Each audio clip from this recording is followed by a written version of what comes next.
Bom dia, a gente está aqui em mais um Diálogos do PSOL. Sou vereadora Luana Alves, estou muito feliz de estar aqui com todo mundo. Estou feliz de estar com uma figura muito importante para a esquerda brasileira, para a luta do povo trabalhador do Brasil e uma figura que é um professor, que é um militante, que foi alguém que me deu aula, mas que, sobretudo, eu tenho orgulho de chamar de camarada de partido.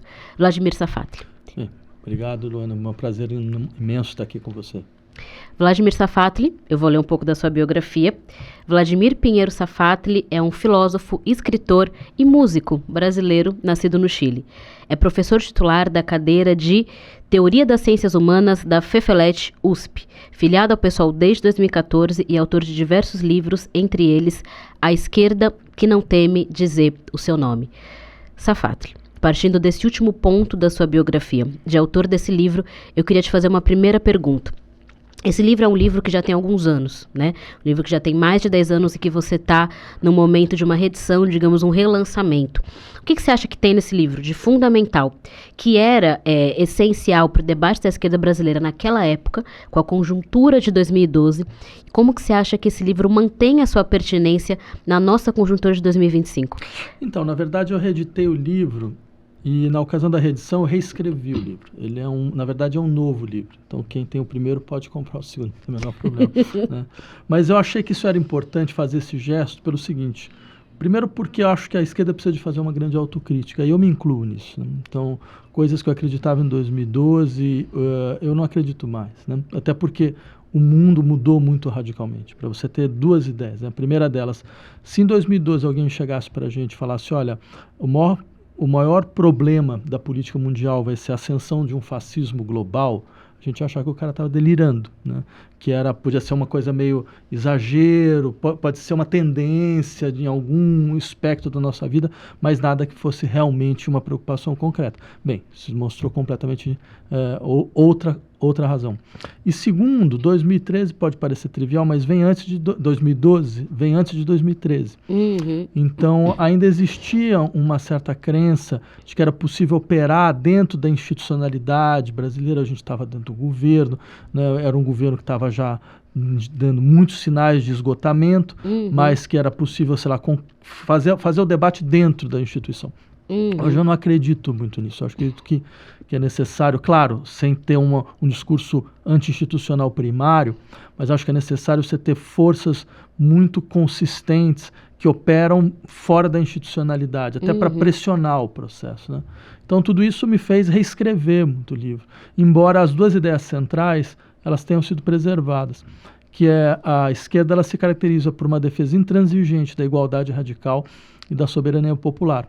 E acho que isso ainda continua sendo não só um horizonte, mas continua sendo uma tarefa, uma dificuldade para nós. Né? Por exemplo, nas pautas sobre igualdade, bem, a gente vê uma sociedade, ela precisa se organizar a partir de questões vinculadas ao desejo, à linguagem e ao trabalho. Né? Quer dizer, você vê as pautas de igualdade no campo dos desejos, né? E como elas avançaram, essa ideia de que, bem, cada um tem a possibilidade de circular livremente na sua singularidade dos seus corpos, ser reconhecido, ser visibilizado, né? No sentido mais forte do termo. A gente vê também no campo das linguagens, ou seja, essa ideia de que nossa sociedade é composta por múltiplas memórias, múltiplas histórias, e essas múltiplas memórias, múltiplas histórias trazem múltiplos saberes, e eles devem ser também reconhecidos em pé de igualdade e tal. Agora, por exemplo, no campo do trabalho, você vê uma decomposição radical das nossas pautas. Uma decomposição radical. Isso é muito ruim, porque isso trava todas as outras, né? Então, acho que é importante recolocar essas questões mais uma vez. E você falou bastante coisa, eu queria pegar alguns elementos que você acabou de falar. Primeiro, né, sobre a questão da gente ter dificuldade, você falou duas palavras, a gente tem uma tarefa e uma dificuldade, você colocou as duas em pé de igualdade, que é de falar da igualdade de forma radical e da soberania popular. A gente está vendo, em especial, desde os ataques imperialistas do Trump ao Brasil, bastante o debate sobre essa palavra soberania, né? Parece que o debate, que essa palavra, que esse termo voltou a ser usado, a ser amplificado de uma forma mais massiva, né? O que para mim é ótimo. Mas vamos então entender o que isso significa, né? Porque da maneira como está sendo colocado hoje, significa soberania frente a um ataque imperialista estrangeiro. Qual que é a soberania que você está falando? Então, ela é de fato de outra natureza. Embora essa questão, eu não negligencie, é uma questão realmente fundamental. Claro. Eu acho assim, isso mostra, entre outras coisas, só para ficar nessa primeira questão, como o capitalismo não é um capitalismo global. Ele é territorial. Venderam para a gente essa ideia de que não, você tem um processo de globalização, multipolaridade, desterritorialização, tal. Sendo que, na verdade, o que a gente descobriu? Que as empresas fundamentais dentro da nova economia, elas estão todas no mesmo território, submetidas à mesma lei, ao mesmo Estado.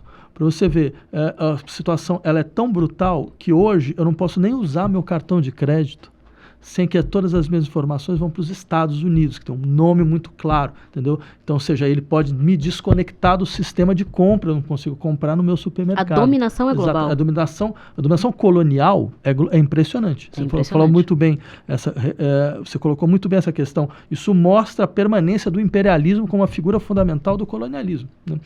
Que acho que é uma questão que a gente precisa realmente discutir de maneira adequada. Agora, soberania popular, quando eu levanto, é o fato de que quem decide, né, quem legisla, é efetivamente o conjunto global da população. Então, significa que faz parte da política de esquerda você transferir, você paulatinamente fortalecer as instâncias de democracia direta, de deliberação popular, como elemento fundamental, certo? De gestão da vida social, né? Então, ou seja, não é uma questão de escolher a melhor representatividade, é de fazer com que os nossos representantes, eles vão paulatinamente dando, quer dizer, o poder, quando passa pela esquerda, ele fica menor. Né? Sim, quer dizer, sim. você não aumenta o poder dentro das instituições, você diminui, e você não diminui porque você dá poder por mercado, você diminui porque você dá poder para as instâncias da sociedade civil, né? E isso é algo que, depois de décadas de governo federal da esquerda, a gente viu que não avançou em milímetro algum. Mas existem vários conselhos, mas conselhos consultivos. Mas os conselhos consultivos são exatamente isso que eles se propõem a ser, conselhos meramente consultivos. Eles não têm nenhum poder de deliberação, eles não têm nenhum poder vinculante, né? Então, ou seja, eu insistiria muito nisso, porque essa ideia consiste em dizer a inteligência prática das pessoas decide melhor do que as estruturas burocráticas do Estado. E eu fico pensando, além de ser uma inteligência prática que está mais conectada com as necessidades reais do povo, tem uma questão de poder aí, né? Não é exatamente do ponto de vista técnico, penso eu, a melhor decisão que deve ser tomada, mas a que interessa ao maior número de pessoas. Eu acho que isso é algo fundamental, que às vezes eu acho que nesse gerencialismo, eu queria depois que você falasse mais sobre isso, gerencialismo de crise do capital, que eu acho que a esquerda às vezes peca, né, em colocar como seu único horizonte, você esquece esse aspecto do poder, esse aspecto da classe, né, que não é achar a melhor solução para um problema que a desigualdade social cria. É porque os problemas vão acontecer, não é questão de técnica ou de melhor política pública, é uma questão de enfrentamento a quem se beneficia. Então, me fala melhor um pouco também sobre o que você falou no início, que é sobre a decisão, né, de quando que a esquerda revolucionária que tem essa esperança e essa, não diria fé, mas talvez fé mesmo, assim, na capacidade de luta da população. Por que você acha que em 2012 daria para fazer essa luta, ter essa linha, né, de atuação por dentro do governo federal, e agora você acha que não? Então, primeiro, eu acho que você tem toda a razão mesmo. Acho que a perspectiva de classe é um elemento fundamental dentro desse processo de deliberação. Até porque a perspectiva de classe ela permite a sensibilidade de certas coisas que a lógica burocrática tecnocrata gerencial é incapaz sequer de entender, sequer de perceber, né? Então, acho que o jogo na inteligência prática, a defesa da inteligência prática das pessoas, não é uma questão de que, mas elas têm um conhecimento do ponto de vista técnico-gerencial mais adequado, embora muitas vezes elas tenham. Muitas vezes tenham, né? Eu costumo lembrar desse exemplo, quer dizer, eu fui numa fábrica ocupada aqui em Sumaré, que é a Flasco, e foi muito interessante porque, bem, eles ocuparam a fábrica, né, e a partir do momento que eles ocuparam a fábrica, eles conseguiram diminuir o custo de trabalho, aumentar os salários e diminuir o tempo de trabalho, né? Ou seja, até do ponto de vista técnico gerencial, era muito melhor. Mas eu acho que tem também essa questão que você levanta muito corretamente, de que não, mas você tem uma sensibilidade para o problema, uma urgência do problema que nunca um técnico vai entender, né? E é importante para a gente que a gente fortaleça a sensibilidade que as pessoas têm de que não, você decide melhor. Quantas vezes eu já fui em palestras e as pessoas falam, mas o que fazer agora, né?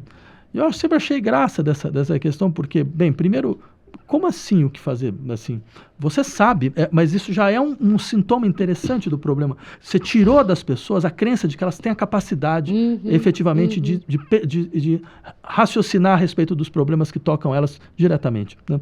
Então, esse é o primeiro ponto. Agora, a segunda questão que você levantou, eu diria o seguinte, é muito claro hoje em dia que a estrutura institucional do Estado brasileiro, ela é uma trava para qualquer processo de transformação, né? E eu acho que um elemento que foi importante para demonstrar isso foi o fim da Nova República, né? E o fim da Nova República, eu diria, isso acontece quando a Dilma tem uma segunda eleição e o pacto de que você vai respeitar uma eleição se quebra, né? Que era um dado fundamental. Independente do resultado, a gente respeita uma eleição. Mas aí lá quebrou. E aí você viu toda a população de direita indo para as ruas, o governo acuado, porque o governo tinha feito uma coalizão enorme com a direita e achava que ia paralisar a direita em cima disso. Tal. E aí você teve o impeachment, teve o golpe parlamentar, todo esse tipo de coisa. Então, acho assim, a partir daquele momento ficou muito claro, não haveria margem de transformação das instituições brasileiras. Não tem margem. Não tem margem na Câmara, não tem margem no Poder Executivo. Então, isso obriga a esquerda a ter uma visão muito mais, eu diria, avançada dentro do processo de... A gente cria uma nova institucionalidade. O Brasil precisa de uma refundação institucional. Essas instituições que existem no Brasil são resultado de um pacto, que é o Pacto da Constituição de 88, que ele não existe mais e ninguém vai respeitá-lo. Se a gente está percebendo muito claramente, quer dizer, a direita, que não existe mais enquanto direita, ela foi absolutamente integrada pela extrema-direita, ela não tem nenhum compromisso com a gestão dessa institucionalidade. Porque a institucionalidade de 88 ela foi resultado de uma aliança, é verdade. A Aliança da Nova República era mais ou menos a seguinte, olha, a gente não vai andar muito para frente, mas também não vai andar muito para trás. Então, assim, você não vai conseguir avançar dentro do processo de igualdade social, mas também as reformas neoliberais, elas vão ser meio travadas. E o Brasil, ele tem uma inserção retardatária dentro das reformas neoliberais. Até bem pouco tempo, das 4 maiores empresas brasileiras, 2 eram estatais. Né? Dos 4 maiores bancos, 2 eram estatais. Não tem nenhum país de reforma neoliberal que tinha essa configuração. Isso mudou um pouco, tal, mas para isso foi necessário um golpe parlamentar, porque senão não ia. Mas quando eles deram o golpe parlamentar, ficou claro, não tem mais institucionalidade no Brasil. O Brasil não é mais governável. Né? Se a gente vê, por exemplo, isso que eu acho triste de certos setores da esquerda, de acreditar, não, mas é possível criar frentes amplas para a gente consiga garantir a governabilidade do Brasil, mas não tem nenhuma forma de garantir governabilidade nenhuma. Isso é niilista? Não, isso não é niilista. Isso é simplesmente insistir, bem, então agora o que a gente vai precisar fazer, fortalecer outras dinâmicas para que a gente consiga transferir o processo de gestão do Estado para a mão de outras pessoas. Eu fico imaginando, Safatli, que talvez essa ilusão que uma parte da esquerda tenha, um apelo democrático, enfim, talvez tentando resgatar a correlação de forças do final da década de 80, começo da década de 90. Eu nasci em 93, mas eu sou uma pessoa que tive a sorte de ter pais militantes, né? Então vivi um pouco disso na infância. Eu fico imaginando que talvez esse respeito fosse muito menos um respeito ideológico à institucionalidade e mais um temor de uma certa presença, vivacidade de movimentos sociais. Assim, né? Então, de uma frente sindical, né, enfim, unificada, forte, né, um movimento no campo forte, né, mesmo mesmo nas cidades, assim, movimento sanitário, movimento de educação, grupos, enfim, movimentos mesmo ligados a religiões como a Igreja Católica, mas que tinham um poder de influência sobre o povo no sentido progressista, né, e que talvez esse respeito anterior fosse muito mais uma correlação de forças do que, de fato, um respeito, assim, né, e na medida que isso vai sendo degradado, você também perde moeda na negociação.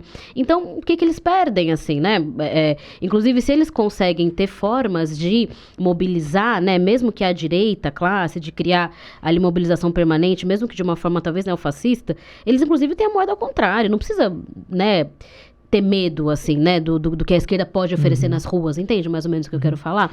Então, eu queria saber o que você acha disso, como que a gente pode recuperar essa força, né? Como que a gente pode colocar isso de volta na mesa, né, com os caras? Não, eu acho que você tem toda a razão. Você está totalmente certa. De fato, não é uma questão, digamos, de princípio, né? Princípio de defesa institucional.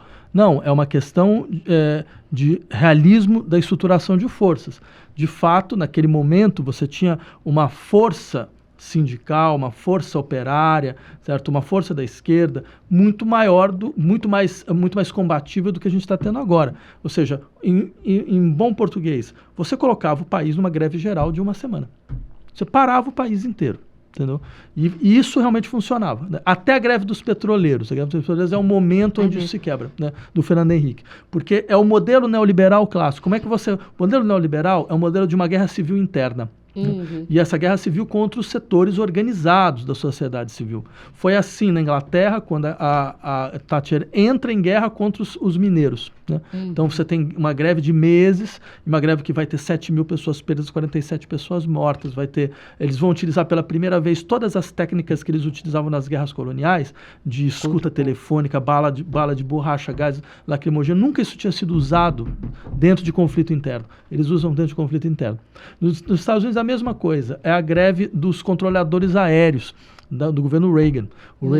Os controladores aéreos entram em greve, o governo Reagan, ele demite todos os controladores aéreos, todos, 12 mil controladores foram demitidos, e aí eles colocam militares, e eles colocam essa greve como uma greve contra, uma insurreição contra o Estado. É uma insurreição contra o Estado. O Reagan defendendo o Estado?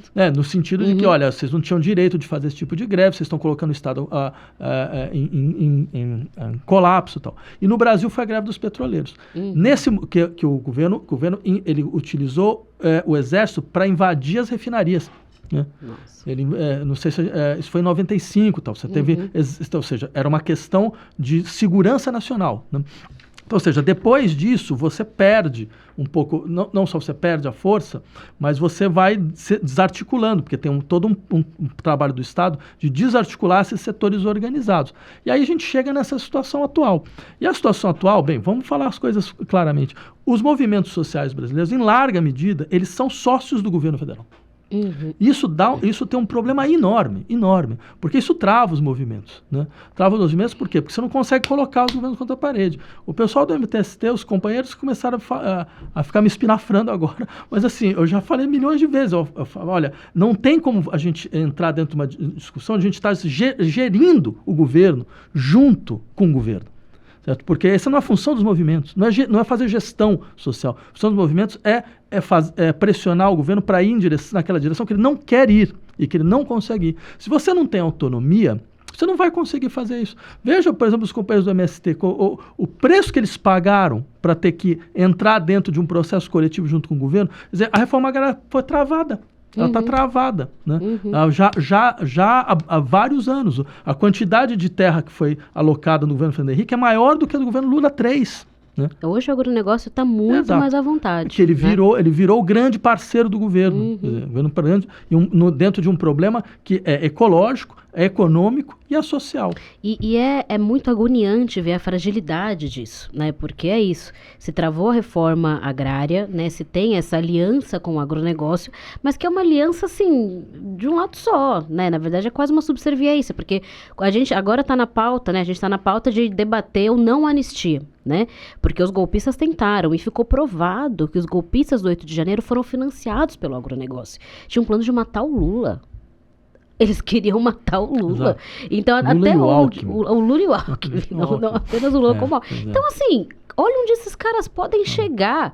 Assim, e eu me pergunto, assim, a gente está aqui debatendo, conversando, agora dizem eles que estão pela soberania nacional, porque eles também não querem perder mercado, né, americano, mas esses caras têm plano A, B e C. Sim, assim. Eu diria assim, o agronegócio é o maior problema brasileiro atual. Por uma série de razões. Quer dizer, primeiro, o custo ecológico do agronegócio é impagável. O Brasil de 1973, quando eu nasci, até hoje, ele desmatou 3 milhões e 100 mil quilômetros quadrados. 3 milhões e 100 mil quilômetros. É a maior fronteira de devastação ecológica do mundo. Né? Isso para quê?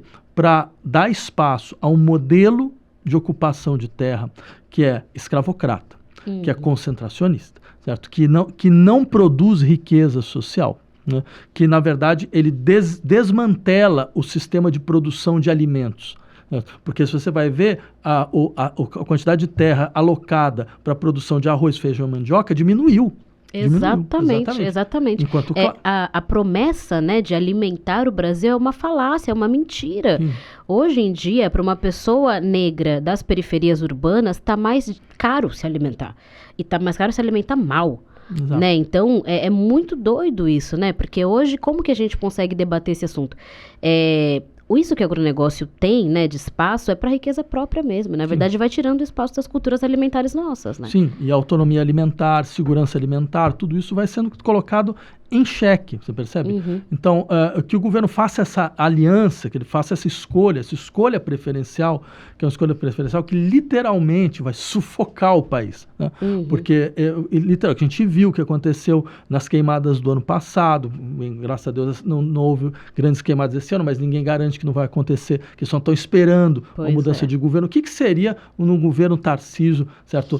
O momento de queimadas no Brasil? Né? Imagina, o caos. Você pode imaginar, exato. O caos. E nessa situação toda, assim, eu queria voltar a um ponto que eu acho que a gente pode, inclusive, ir melhor, que é isso, né? Existe uma aposta do atual governo federal nessas alianças por cima, né, para garantir governabilidade, etc. Ao mesmo tempo, né, que se tem um certo abafamento das lutas sociais e etc., mas as contradições sociais seguem acontecendo no sistema capitalista. Você tem um limite também do que você pode abafar, né? O que você acha que são as lutas mais contra tudo e contra todos, né? Contra essa forma aí de abafar os movimentos, as lutas, as bandeiras. O que você acha que está de mais quente, assim? O que você acha que está aparecendo, que está surgindo, que é algo que você enxerga que... E mesmo, eu digo isso assim, compreendendo, inclusive, que mesmo movimentos sociais que às vezes entram numa linha de estar muito debaixo da asa de um governo de conciliação de classe, também todas as próprias contradições internas, né? Porque a base dos movimentos segue precisando de casa, de comida, de terra, Então, o que você acha que é mais potente? No que você apostaria, assim, no que você está vendo que surge de lutas do povo brasileiro nesse momento? Então, eu diria o seguinte, vamos pegar pelo outro lado, vamos pegar pelo lado da extrema-direita, porque a extrema-direita é hoje uma força revolucionária. Isso é uma coisa triste dizer, mas é verdade. E eu acho que tem que se colocar nesses termos, porque efetivamente elas tomam ciência do fato de que é impossível gerenciar as crises atuais do capitalismo. E que elas não vão preservar as instituições que procuravam, de uma certa maneira, criar alguma conciliação nesse sentido. Elas partem do princípio de que, olha, está muito claro que não tem sociedade para todo mundo. Não tem espaço na sociedade para todo mundo. Então a gente vai ter que fazer uma partilha. Essa partilha pode ser uma partilha nacional, então você pega os imigrantes, pode ser uma partilha dos empreendedores, são aqueles que conseguem empreender, aqueles que vão ser deixados para trás, pode ser uma partilha da minha comunidade de fé, sempre tem essa questão. Né? Só que eles têm um ponto racional, quer dizer, olha, não tem espaço para todo mundo. Né? Não dá. E, de fato, dentro do sistema capitalista não dá mais, não tem como. Né? Não dá mesmo. Só que aí vem essa ideia, eles partem do princípio de que, bem, não tem como mudar o processo produtivo, não tem menor sentido em mudar o processo produtivo, não tem como questionar esse tipo de processo. Então, o que a gente precisa? Criar uma sociedade baseada na indiferença e na dessensibilização. Uma sociedade radicalmente indiferente ao destino do outro. Né? Uma sociedade totalmente dessensibilizada com a violência que você sofre, com a violência que o outro sofre, certo? Como se fosse, bem, mas ainda não chegou em mim, então está tudo bem. É um retrocesso ao que já teve na humanidade. Exatamente. Né? É um retrocesso a uma humanidade bem colonial, escravista, isso. Né? Não, é uma marcha ré. É uma marcha ré do processo. Só que aí vem, o caso do Brasil nem é uma marcha ré, porque essa sempre foi a nossa realidade. Sempre teve aí. Só que não era uma realidade que você não podia falar abertamente. Né? Então você tinha todo um jeito de deixar isso acontecer, enquanto o discurso ia para o outro lado. O discurso da sociedade inclusiva, mas a realidade é uma realidade de profunda exclusão. Agora não tem mais o discurso. E assim, eu como professor de filosofia insistiria, quando você não tem nem o discurso, isso não é indiferente, isso é ainda pior. Claro. Porque a autorização que você dá para as pessoas agirem de certas maneiras é extensiva. Então, você pode esperar o pior, né? Então, dentro de um horizonte como esse, qual a única coisa que você consegue colocar como uma contraposição a isso? O que você pode fazer com que, digamos assim, essas pessoas que estão sensibilizadas para esse discurso, elas percebam que existe uma outra alternativa? Eu diria, existe um elemento decisivo na esquerda que desapareceu em larga medida. E isso sempre constituiu as nossas lutas, que é a ideia de luta de classe. A ideia de que a sociedade está antagonizada, ela tem um antagonismo estrutural. Quer dizer, nem todo mundo está numa situação tão precária como a nossa. Por quê? Por que eu estou trabalhando para que tenha um setor da sociedade que consegue ter uma situação de opulência dentro de um horizonte de crise global? Certo? Intocável dentro do horizonte de crise global. Enquanto tinha pandemia, por exemplo, anos atrás, você teve setores imobiliários que ganharam fortunas. Você vê, as cidades foram repaginadas com isso. Você teve uma concentração do processo. Então, ou seja, essa ideia de que funciona ainda uma lógica da concentração, o elemento constituinte. Então, daí, eu acho que é uma discussão central ser a discussão da igualdade, né? A discussão de que, bem, é possível uma sociedade onde você defenda todos. Só que aí vem uma questão. E isso que deixa as coisas mais difíceis para nós. Porque, assim, a esquerda governa. A esquerda governa Estado, governa município, governa federação. E não dá para você falar isso enquanto você não vê isso sendo concretamente, exatamente constituído. Poderia dar milhões de exemplos. Por exemplo, a Espanha, quando ela foi discutir a questão do pessoal que trabalha em aplicativo, ela conseguiu abrir um espaço onde você reconhecia eles como funcionários, né? O México criou um sistema diferencial para essas pessoas, né? Agora, a Cláudia Sheinbaum acabou de aprovar. Quando a gente faz essa discussão no Brasil, a gente aprova uma PL que era a PL dos sonhos das empresas, das plataformas. Então, ou seja, você percebe, você fala, mas peraí, mas a gente está tratando as pessoas como idiota? Você fala uma coisa, mas não tem nada do ponto de vista concreto. Depois você não entende porque as pessoas elas vão literalmente partindo para o outro lado. Esse seu exemplo das empresas, para mim, me lembra dos momentos mais assustadores dos últimos anos, que mostra exatamente como que a extrema-direita organiza a frustração das pessoas quando não se tem uma resposta concreta, que foi exatamente quando teve o debate da regularização, da regulamentação, enfim, das plataformas. Era várias ao mesmo tempo, né? Tinha tanto o transporte passageiro quanto de pequenas cargas. E eu fiquei muito, né, acompanhando isso porque eu tive na CPI dos aplicativos de São Paulo. Todas as lideranças, e tem lideranças assim que são de esquerda, que são de direita, que são, né, enfim, são lideranças ali da categoria, que é muito difícil de ter liderança porque a natureza do trabalho é fragmentadora. Assim, em si mesma, né, parece que os caras pensam em tudo. A natureza do trabalho é de competição entre si, né, então é muito difícil ter nem lugar de reunião, é muito complicado. Mas ficou uma frustração muito grande, porque todas as lideranças que tinham o mínimo de contato com a base perceberam que a única coisa que se avançou um pouquinho nessa regulamentação foi a questão da aposentadoria, mas não se avançou nada em licença saúde, em seguro, mesmo na questão da taxa, que nisso ninguém quer pôr a mão. Que é falar sobre o quanto que eles cobram de cada um por corrida. Isso é um escândalo.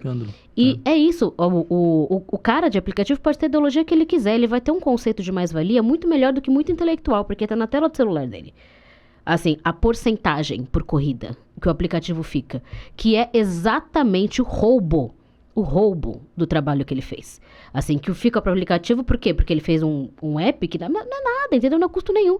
Então, eu lembro que quando aconteceu isso, quem foi para cima e começou a organizar protestos, levou gente pro Congresso, levou gente pra frente do Ministério do Trabalho, foi o Nicolas Ferreira, que postou nas redes sociais dele, na época, faz uns 2 anos, quando teve a regulamentação, ele postou ali falando que o governo tinha traído, né? E falando que tinha sido uma regulamentação boa para as empresas. Olha que loucura, um cara que defende capitalismo e neoliberalismo de forma cínica fez essa crítica, né? Mas fez. Então, foi muito duro ter visto isso, porque ele conseguiu fazer ali ser uma figura que de alguma forma vocalizava junto com os trabalhadores a frustração e indignação que eles ficaram com essa regulamentação. Então, que você acha, né? Como que a gente pode estar nesse debate, assim? Como que a gente pode colocar a nossa proposta de outra sociedade? A nossa proposta é mais... Porque é isso também, né? Às vezes isso foi muito pessoal. Às vezes eu acho que a esquerda soa para a população muito como um conjunto de queixas. Sim. Não, tá muito ruim, as coisas são terríveis, as pessoas são preconceituosas. De fato, é horrível. Mas como que a gente pode fazer uma outra coisa? Não, a sua colocação é fundamental mesmo. Vamos pegar esse exemplo, porque ele é importante pelo seguinte, eu também concordo com você, boa parte da população vê a gente como aqueles que queixam, mas quando eles vão tentar resolver problemas, eles resolvem problemas da mesma maneira como as pessoas que eles criticam. Eles vão falar mais ou menos as mesmas coisas, vão tentar fazer mais... A gente vai tentar só dar uma dourada mais humana, entendeu? Na pílula, né? O que é uma coisa muito ruim.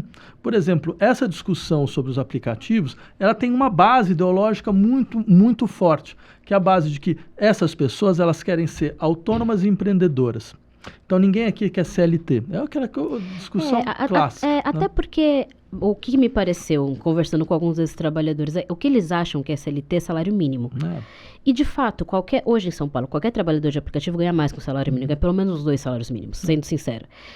Então, o que acontece é que, para ele, quem quer ganhar um salário mínimo trabalhando 6 por 1? Meu Deus, assim, eu não queria, ninguém quer. Sim. Não, mas você colocou muito bem, Luana. Eu acho assim, isso demonstra como essa discussão foi muito mal feita na esquerda. Muito mal feita na esquerda. Porque a gente viu os setores, inclusive do nosso partido, falando, não, mas é importante respeitar o desejo de empreendedorismo das pessoas. Quando eu vi isso, eu caí de costas, porque eu falei assim, cara, espera aí, mas alguém colocou na mesa, assim, para eles, olha, então, você pode ser CLT, você pode ser esse tipo de empreendedor, qual que você prefere? Não teve escolha. E eles não são nenhum nem outro. Assim, ainda tem isso, quer dizer, mas eu diria, não teve escolha no sentido de que ninguém, ao contrário, você está jogando as pessoas num único regime possível, porque não existe outro regime. E mais do que isso demonstra a limitação da nossa imaginação política, porque como eu lembrei o caso do México, o que o México fez? Eu fui atrás, achei muito interessante. Eles criaram um sistema diferencial, onde você contribui de outra maneira, entendeu? Quer dizer, porque tinha todo aquele medo, eu vou perder meus ganhos. E é racional o sujeito falar, não, mas eu tô mais preocupado com o presente do que com o futuro, né? Então eu quero mais dinheiro no presente do que no futuro. Mas é uma bomba previdenciária. Mas é uma bomba previdenciária, sim, mas imagina, o moleque tem 25 anos, 27, ele vai lembrar menos, que ele nem acredita que vai chegar com 70, então, ou seja, então acho que tem uma certa racionalidade, mas o que é interessante, você sentou para criar uma outra coisa. O que não foi o caso aqui. Você não tentou criar nada. Você simplesmente adaptou a um tipo de demanda que era uma demanda empresarial, no final das contas. E o resultado vai ser um pouco esse, vai ser dar a impressão para as populações de que de fato não há alternativa. Ou você se adapta bem a esse sistema, ou você cai fora, você morre, né? E aí a esquerda perde completamente a sua razão de existência. Porque como você colocou, a função da esquerda é falar, não, existe uma outra sociedade possível, certo? Onde esse nível de espoliação não vai ser algo natural, né? Então eu vou mostrar para você como é que se faz, né? Eu tenho um município X, então olha, em vez de você ter Uber, a gente vai fazer aqui um aplicativo local, né? E o dinheiro vai todo para você. Se não vai, a mais-valia volta para você mesmo. Eu vou ter aqui no Estado, vou fazer isso, na Federação vou fazer isso. Como não há nada nesse sentido, então o que acontece? A gente vai perdendo cada vez mais a possibilidade de mostrar à sociedade de que efetivamente você tem um outro horizonte, né? Um outro horizonte não só de luta, mas um horizonte de funcionamento da vida social. E que narrativas, que linhas de atuação você acha que a esquerda deve se focar, deve priorizar para dialogar com a juventude sobre essa nova possibilidade, sobre essa outra possibilidade de mundo, né? Considerando que hoje a gente vive um estreitamento de horizontes, assim, até pelo tempo das pessoas, pela maneira como não se apresentam outras possibilidades, mas com que táticas, assim, você acha que a gente consegue dialogar com a juventude, com as novas gerações sobre essas possibilidades? Então, eu diria o seguinte, eu acho que a primeira coisa importante, voltando àquela discussão que a gente tinha feito anteriormente, é retomar o discurso da luta de classe.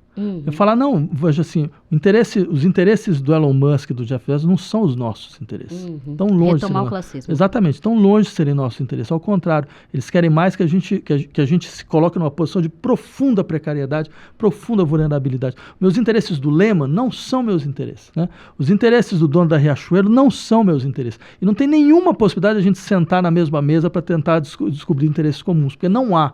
Certo? Então, ou seja, não há, porque dentro da minha sociedade, quem vai dirigir a loja de Riachuelo não é ele, entendeu? São os próprios funcionários. Certo? Dentro da minha sociedade não tem Lehman, né? Não vai ter fundo Lehman para financiar a educação. Toda a educação vem de fundo público, certo? E vai ser definida pelos professores, pelas professoras, pelos assistentes educacionais, pelos estudantes. Então não tem nenhum lugar para ele dentro dessa sociedade. Certo? Então, e é importante você politizar claramente, porque o capitalismo, né? O capital, ele não é uma estrutura, o capital é uma classe. É uma classe que tem interesses muito claros e sabe muito bem defender seus interesses.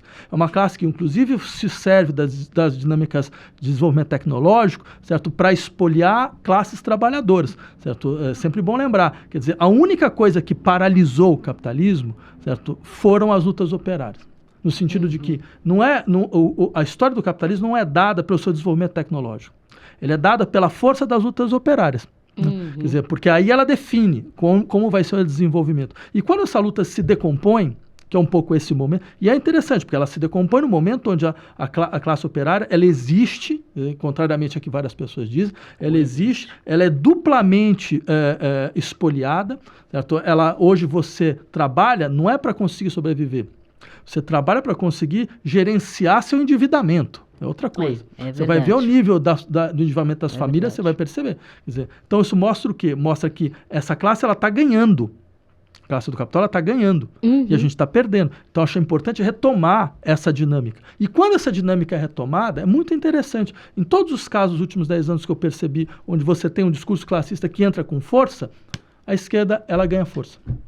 Imediatamente. Então, a identidade de trabalhador e trabalhadora, você acha que é o que a gente deve retomar? Eu concordo muito com você, e eu acho que isso é um desafio, né? Porque, claro, existem as ideologias contrárias, neoliberais, individuais, do mérito, do nananã, a coisa do empreendedor, que eu acho que isso é muito complicado. Eu acho que mesmo, algo que eu já percebi, né? É que mesmo os que se acham empreendedores, mas que estão em exploração, ou estão até empresários de pequenas empresas, sabem que eles não são igual à burguesia, assim. No fundo, as pessoas sabem disso. Lembra o negócio assim. 6x1? Né? Sim. Da escala 6x1. Isso foi um aprendizado para a esquerda. Pela primeira vez, a esquerda brasileira, dentro do governo Lula, tinha saído das cordas. Né? Sim, e por quê? Porque assim, ninguém precisou nem mobilizar. As pessoas imediatamente sabem. Falam, não, mas eu sei muito bem que o meu patrão quer que eu trabalhe 10x1. Ele quer que eu trabalhe até morrer. Por ele eu morro na empresa, entendeu? Sim. E depois coloca alguém no lugar. Eu sei muito bem. Então, isso é um dado muito interessante, porque isso mostrou... então, se essa é a questão, então por que o nosso debate é a escala 6x1? É um debate importante, eu não nego, é absolutamente central. Acho as pessoas que fizeram esse debate valorosas e tal, mas você percebe o grau de recuo que a gente está? Não era nem uma coisa, não, quero uma jornada de 35 horas semanais. Não, é uma escala, limitar para uma escala 6x1. Eu entendo a situação atual, mas isso acho que demonstra muito claramente onde nós estamos e como nós deixamos chegar até aqui. Né? Quer dizer, como a gente foi deixando chegar. Porque, veja, mais uma vez, força popular para estar junto com a gente, tem. A gente viu muito claramente. Se o governo federal tivesse comprado a pauta para valer mesmo, você pode ter certeza, hoje a gente não ia estar preocupado com as pessoas de extrema-direita que estão fazendo mobilização, porque você ia ter mobilização na rua toda hora, certo? De pessoas da classe trabalhadora que estão falando, não, mas eu não quero trabalhar tanto assim. Eu quero ter tempo para os meus filhos, quero ter tempo para poder desenvolver. E era uma pauta que teve uma pesquisa, né, que colocou que 70% da população era a favor dessa pauta. 70% é um número muito alto. E assim, inclui bolsonarista, gente que votou no Tarcísio. É óbvio, assim, existe essa intersecção. Eu acho que é isso que a gente tem que... Eu concordo muito com você. E é um desafio, porque eu acho que existe também uma multiplicação muito forte de identidades que eu acho que são fundamentais, né? Como uma mulher negra. Eu entendo que, para muitas pessoas como eu, o entendimento de ser classe trabalhadora vem a partir de experiências de opressão direta, né? Então, do racismo, ou do machismo, ou da LGBTfobia, que é algo, às vezes, mais pá, mais uma violência pessoa a pessoa, algo mais direto do que o sistema, né, que te faz trabalhar 6 dias ou mais por semana, né? Então, como que a gente também conjuga nessas identidades que tem a ver com pilares que o capital utiliza para explorar mais, acirrar a exploração e expropriação sobre a classe trabalhadora, principalmente quando é racializada, enfim, como que a gente conjuga tudo isso, né, e consegue colocar um sentido comum, sem retirar singularidades, mas consegue trazer um sentido comum nessa perspectiva de classe trabalhadora, né? E eu falo a questão racial porque eu acho que ela está no centro de muita coisa, né? O que o Trump está fazendo agora, né? É uma guerra racial, assim, é claro, é uma guerra contra a classe trabalhadora, mas sob o elemento de supremacismo branco, assim, né? A maneira como está contando contra os latinos, contra os imigrantes no geral. A situação de Israel também, né? Um etno-estado que está utilizando a questão racial, étnica, enfim, como se queira chamar, para desumanizar uma parte inteira das pessoas e roubar suas terras, assim. Então eu acho que o racismo está mais em moda entre a burguesia como uma ferramenta muito poderosa. Sim. Então como que a gente conjuga isso? Não, então, eu acho insistindo no seguinte, nunca existiria capitalismo se não tivesse racialização. Exato. Sim, os dois processos são completamente vinculados. Mas a raça começou com... A guerra de raças começou com o capitalismo. Veja, se a gente admitiu que o pessoal, sei lá, alguém como Quinjano fala que não, mas veja, é impossível você entender o processo de conquista da América sem entender a função que a raça vai desempenhar a partir de então. Ela desempenhava outra função, agora é uma outra função. Sim. Agora é uma função que permite não só a acumulação primitiva do capital, mas ela permite a sustentação de um processo que é um processo de espoliação de terras, de espoliação de trabalho, certo? De espoliação de culturas, certo? Que é a forma perfeita da sujeição. A perfeita da sujeição, como dizia o Fanon, é aquele momento onde você integra todos os valores do colonizador na tua cabeça. E você olha para você e fala, não, eu sou todo errado. Né? Sim, a gente sabe... É uma secundarização do próprio papel na história. Exatamente. Então, sim, então eu acho assim, esse processo, ele é exponencializado com o capitalismo. Né? O capitalismo precisa disso, porque ele precisa da exploração do trabalho salariado e do trabalho não pago. E o trabalho não pago é o trabalho doméstico, feito pelas mulheres, e o trabalho escravo, que não desapareceu da história. Não desapareceu. Foi uma sobreposição de formas. Está aqui até hoje, a gente vê. Basta você comprar um suco lá no Rio Grande do Sul, você vai lembrar que, afinal de contas, tinha vários trabalhadores em situações de escravização dentro das... Exato. Está muito perto da gente, assim. Um dos meus últimos trabalhos antes de virar vereadora foi ser psicóloga de UBS, estava falando sobre isso contigo. E eu fui de uma área que era uma área que tinha uma desigualdade muito marcada, né? Era uma área da cidade que tinha 2 pedaços muito extremos. E grande parte das pessoas que eu atendia, claro, era da parte pobre, mas eram as escravizadas da parte rica.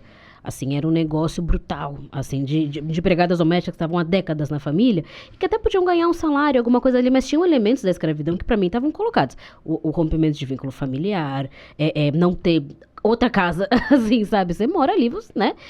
Ou então, a pessoa tava ali na minha frente, o telefone começava a tocar, era a patroa, pra saber se estava no posto mesmo. É muita história, assim, que a gente tem... E é um negócio de São Paulo, tá? Poucos quilômetros daqui. Ou então chegava uma família inteira, né? Porque era uma parte meio falida ali, né? E aí, era a família inteira, só quem conseguia falar das condições de saúde da família inteira, inclusive de adultos, era uma idosa negra. Assim, então, é uma coisa muito doida, assim, que a gente vive, da maneira como o escravismo foi, né, se colocando.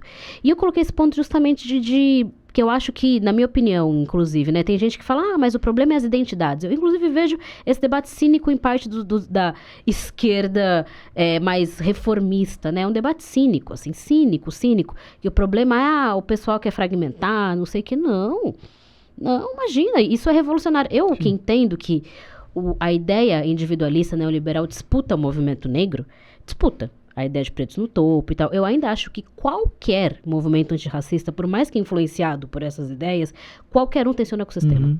Qualquer um. Assim, por essência, tem um papel progressista. Claro, assim. Eu entendo a tua colocação. Eu diria o seguinte, eu, por exemplo, nunca gostei do uso de identitarismo nesse contexto. Eu sempre insisti que era um uso equivocado. Primeiro porque identitarismo é um risco que toca toda e qualquer luta social. toda e qualquer luta social.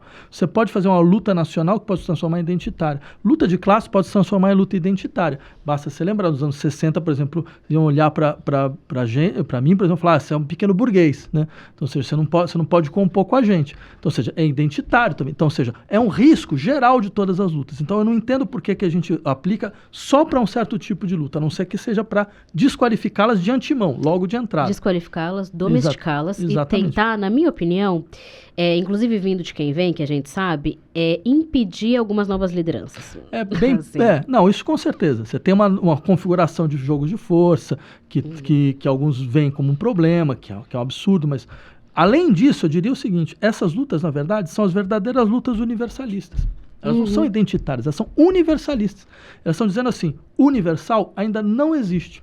Enquanto você tiver marcadores de violência de gênero, de raça, certo? De orientação sexual, tal como a gente vê, não vai ter nunca universalidade. Então, a primeira condição para a universalidade acontecer é que esses marcadores de violência se quebrem, que sejam quebrados. Né? Claro. Agora, é claro, faz parte do capitalismo vampirizar as lutas sociais. Claro. Isso é um clássico. Isso tem em todo lugar. De 68 para cá, a sobrevivência do capitalismo é vampirizando lutas sociais.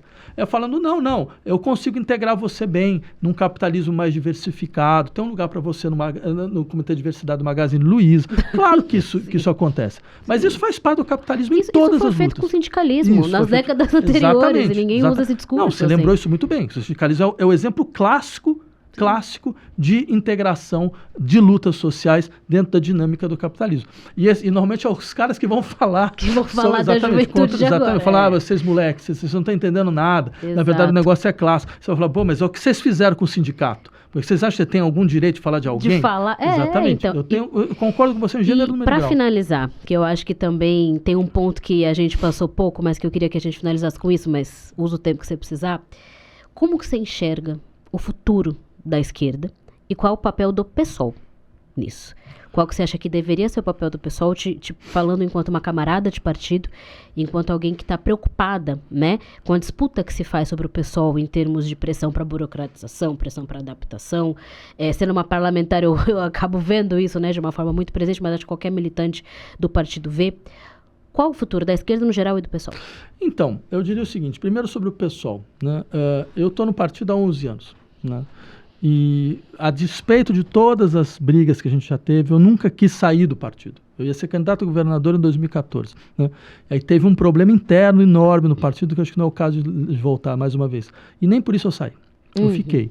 E não só fiquei, mas que eu fiquei à disposição do partido.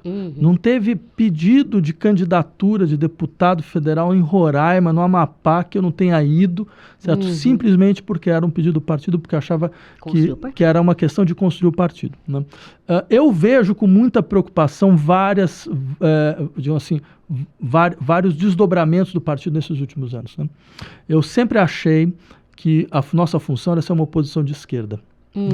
Eu até lembraria, quer dizer, eu fui candidato em 2022, certo? Entre outras coisas, porque eu ouvi, certo, lideranças do partido, nós queremos, lideranças que depois não fizeram isso, nós queremos criar uma grande bancada de oposição de esquerda. Eu falei, bem, se é isso, então eu vou, né? Se foi isso, mas não foi, né?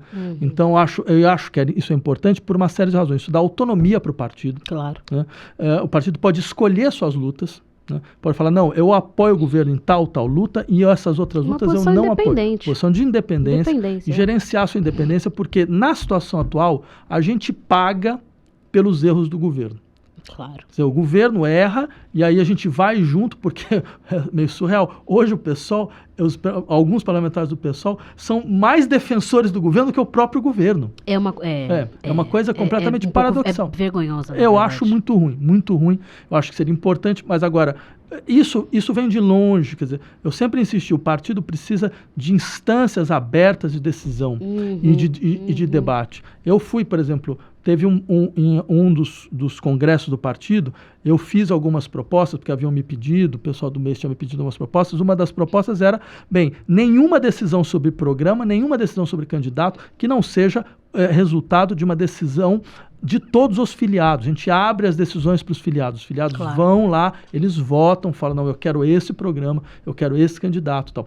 Que era uma maneira de você arejar, porque o partido tem uma tendência de ser uma espécie de partido de hegemonia. Ele não é um partido de correntes. A gente tem um pouco essa leitura, mas não é a minha experiência. Porque o partido de correntes é um partido onde as correntes elas têm seu espaço dentro do partido. Sim, é um partido onde a corrente hegemônica ela tenta quebrar todas as outras e calar todas. Isso é muito ruim. Isso é muito ruim. É o que tem acontecido. Agora, sobre a esquerda, eu acho assim, o pessoal tem um lugar, porque ele é um instrumento mais avançado, certo? Para que você consiga ter uma esquerda com capilaridade nacional e que tenha uma vocalização mais forte das suas perspectivas. Porque a gente tem mais inserção nacional, a gente tem mais história, mas são 20 anos, isso não é qualquer coisa. Né? Então, acho que isso é um ponto. Agora, a esquerda nacional, certo? Eu diria que ela precisa... Por isso que ela precisa morrer para renascer.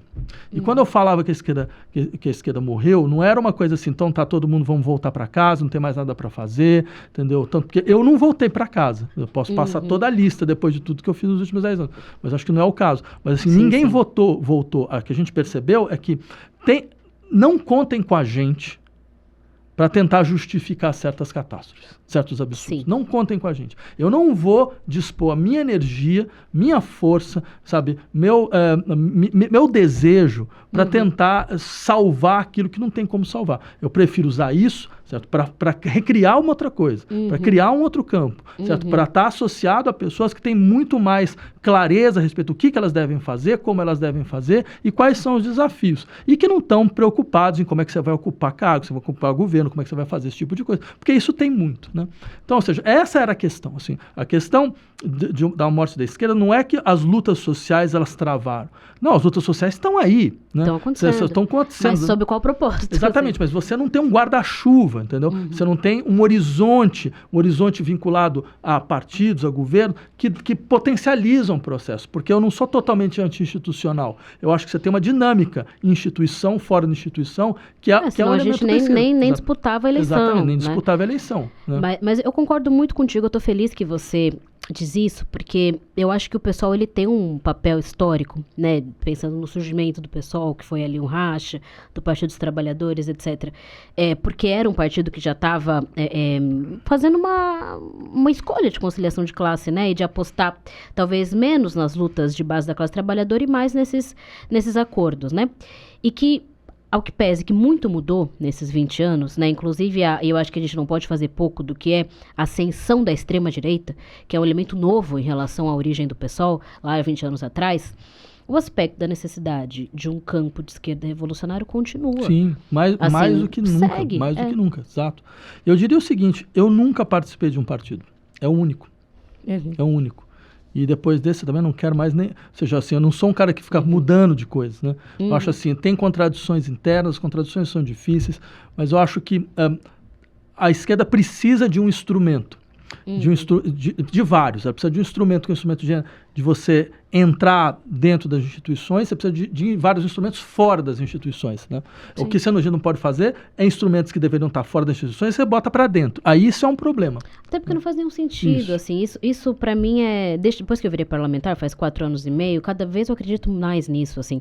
As únicas vezes que eu consegui fazer alguma coisa, assim, do ponto de vista mais prático, né? Além de, claro, ser porta-voz é muito importante, inspirar as pessoas é muito importante, representar é super importante, assim. Denunciar, atrasar os retrocessos, tudo isso é importante.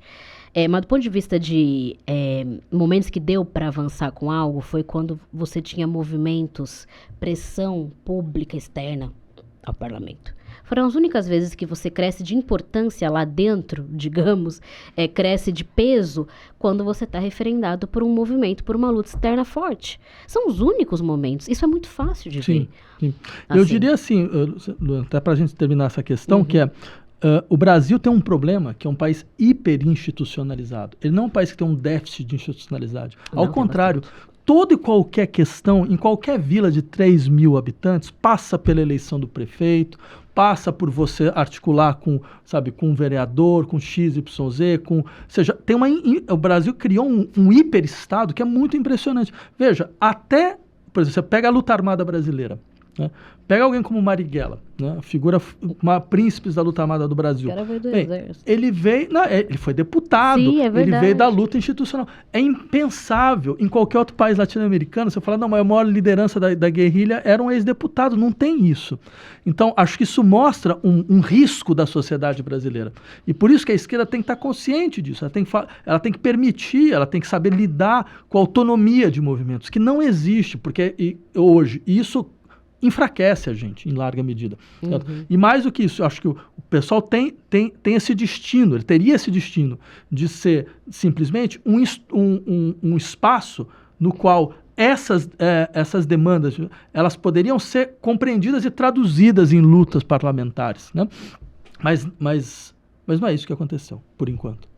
Por enquanto ainda não, mas a gente sabe que a maré vira rápido. As Sim, coisas podem sim. acontecer e eu acho que uma coisa que eu penso bastante é que por mais que tenha essas tentativas aí essas pressões, né, para burocratização, para adaptação, para as pessoas que conhecem o PSOL, uma parte, né, apesar da gente estar nesse movimento, uma parte grande entende que é algo diferente, assim, de uma forma às vezes intuitiva, às vezes difusa, mas entende. Assim, sabe que é outra coisa, tem uma expectativa.